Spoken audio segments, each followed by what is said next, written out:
Twitch is a platform for games. It has been built on video games over the however many years it's been open, and there are thousands of video games that are played right on the platform. But with such a variety of available games to play and stream and watch, it's hard for a streamer to actually come up with what they want to stream. They've been told, oh, don't do this, too many people play this.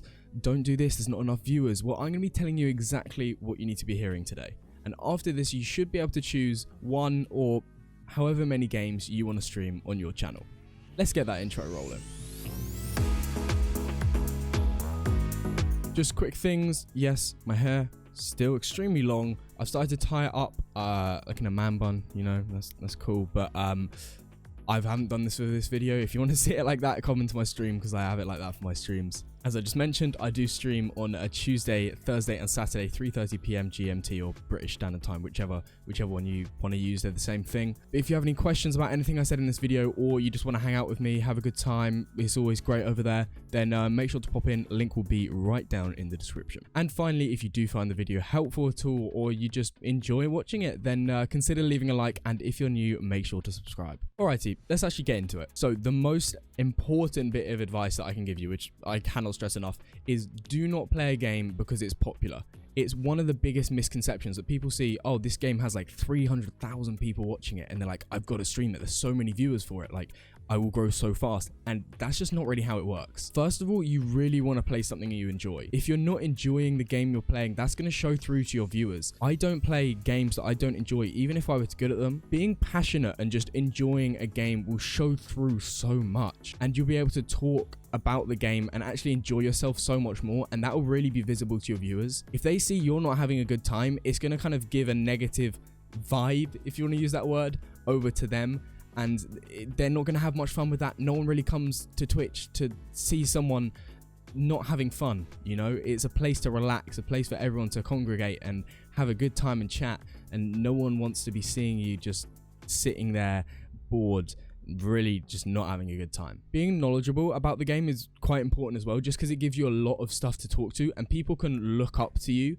in the point that they've come to the game and they're like, wow, this guy like knows his stuff. You don't necessarily have to be good at the game, you just have to know a lot of stuff, and people will come and they'll ask you questions and they'll kind of see you as an idol to a certain extent. One thing that a lot of people try to do and isn't extremely successful when you're starting off is trying to become a variety streamer. Now, these are people who stream multiple games instead of just the one game. They have lots of different games they play, or maybe just literally they'll pop on a stream and say, oh yeah, today we're playing this game that I've never played before on stream. And that's good. I mean, those guys get big. Some people being variety streamers can get huge on Twitch and they can get a massive audience, but it is very hard to grow, because what you're doing is you're trying to get a big audience, right? You're trying to get people who stay in your stream, but you're getting people from different games who are only going to really come for that game unless they really, really like you. For example, if I played Valorant on Monday and then played, I don't know, Fortnite the next day, GTA the next day, and for a week I didn't play Valorant, you're going to lose all the viewers you get from Valorant, and it's going to be like a big clash between viewers. You've got viewers from one game and viewers from another game, and they don't come for the same thing, because you may be different when you're playing a different game. For example, like Valorant, a first-person shooter, is very different to, say, something like Rust, a survival game, and it will have a very different atmosphere to the stream, and the people from Rust might not want to come onto the Valorant one, and vice versa. It's not the best when you're starting off. It is possible, and if you want to do that, go for it. But to start off with, I just try and play one game that you can get a good regular viewer base on, of really loyal people who will come back no matter what, because they like you as well as the game, and then try and switch it up a bit. Say, like, do some polls maybe, like, oh, which game do you want me to play, and set a schedule for it. Especially what is very annoying is if I want to see a streamer play a certain game and they have no schedule for the game they're playing, it's just completely random on the day, then I don't know which day they're going to stream that game. So I come in expecting one game and it's a different one, and I'm like, oh, okay, I don't particularly want to watch this. Click out. The next time I see them go live, I'm like, oh, well, there's a good chance they're not playing the one that I want to watch. so I'm just not going to click on it. So make sure you have a schedule if you are streaming multiple games. Make sure you have a schedule for that so people who like certain games know which day to come in. Alright, so with variety streams, streaming multiple games all wrapped up, we'll get on to the next point. One of the most important stats when you're looking which game to play and which game will help you grow the most is using the viewer to streamer ratio, or it's the other way around, I think. Streamer to viewer. No, viewer to streamer. Viewer to streamer. Yes, viewer to streamer. So that's basically how many viewers are there for each streamer. So what you basically do is you take how many streamers there are, you take how many viewers there are, and you divide the amount of viewers by streamers. And the higher number you get, the more viewers per streamer there's going to be, so the more chance for growth there is. It's still a very, very good indication of how like oversaturated a game is. There's a website called SullyGnome, which is brilliant. I'll link it in the description for you guys to check out. But there it shows you a bunch of stats, and including the viewer to streamer ratio. So what I'll do is I'll just hop onto my PC and show you some different stats for different like popular games, and you'll see the difference. I have now recorded this segment 3 times because my video just cut out because my card was full and I only just noticed. But anyway, let's get past that and actually get to what we're doing. So we're on the SullyGnome page, and straight away when you come to the homepage, you can see a bunch of numbers and a bunch of different stats. The only thing we're going to be concentrating on here is the viewer to streamer ratio. If you do want to have a video of me just going over all the stats, which ones are good at high, which ones are good at low, and everything like that, then make sure to put that in the comments and I will make sure to make that video. But yeah, let's pop on GTA and see what the stats are on that. GTA is the game I stream and I really enjoy it, and I think there's a great community in it. So if you are looking to stream a game and you do enjoy GTA, then it's definitely a good option.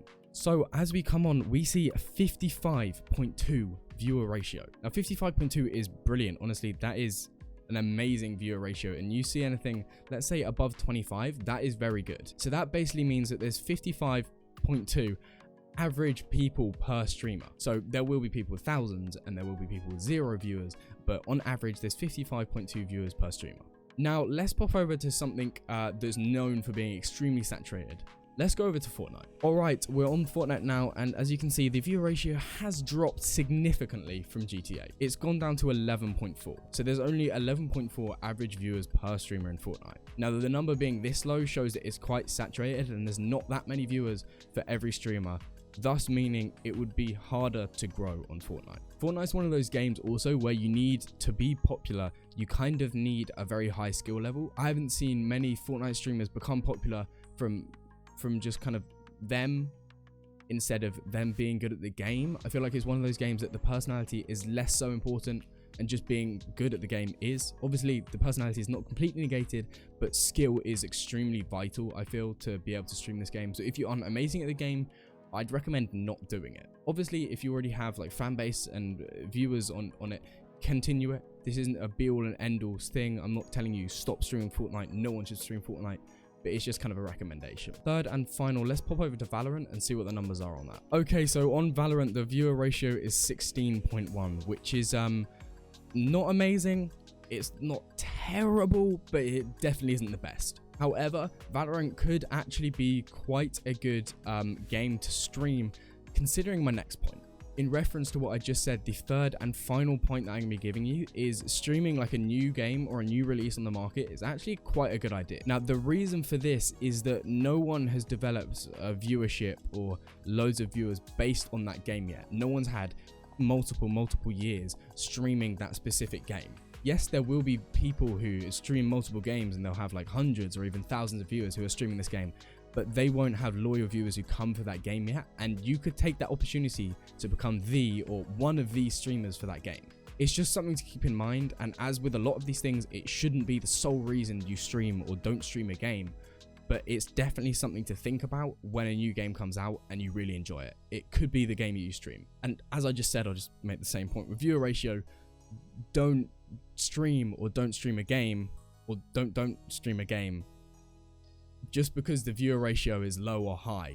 The main reason, as I said earlier, is if you enjoy the game, you can talk about the game and you have fun when you're playing it. But they just help push you if you've got 2 games that you enjoy doing, one has a better viewer ratio than the other significantly, you're more likely to do that one. It's just an extra factor that adds on. So yeah, that is basically the end of the video. If you guys have any more questions, pop into my Twitch, Tuesday, Thursday, Saturday, 3:30 p.m. is when I stream twitch.tv/charlieboy. As I said, the link will be down in the description. And if you did enjoy the video, make sure to drop a like. And if you somehow are not subscribed already, then make sure to subscribe. If you do have any recommendations for any new videos or any other questions that you don't want to pop into Twitch for, or I'm not live at that time, then drop it down in the comments. I'll make sure to read all of them. I love comments. I love feedback. So yeah, do that. So that is basically it. So as always, get out there and get streaming.